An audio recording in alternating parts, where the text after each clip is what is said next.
Apollo 13 celebrates 30 years and takes us back to a time where we were in awe and wonder of space travel. And going right into the good is director Ron Howard knows how to invest in characters that we know and love and for that emotional payoff. Tom Hanks, Bill Paxton, and Kevin Bacon really good, likable performances that really embodied the real life figures of Jim Lovell, Fred Hayes, and Jack Swagger.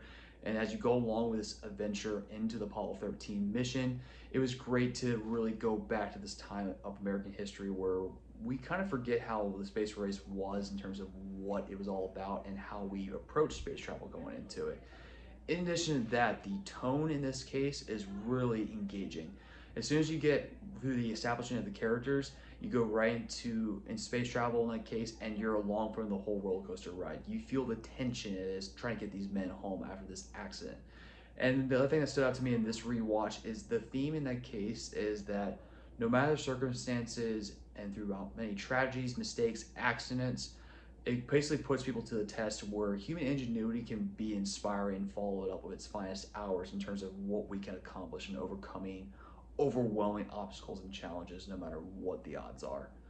In addition to that is the technical work that Ron Howard used in this case to really try to stimulate the feeling of being in space was really cool to see on this version of the screening was because at the time in that case it really tried to put you into the feel of what these astronauts are going through, especially when you see the simulation of the zero gravity scenes. That was really cool to see on the big screen of on this rewatch.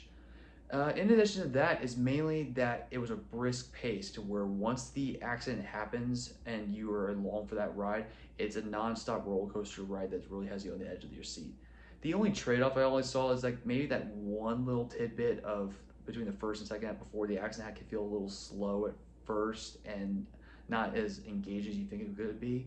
But that's more of a nitpick. Once it gets you up into space and what we go through the whole journey going back, that's really where it finds its metal. Overall, it's a great experience and definitely worth watching any format. It's a 9 out of 10 for me.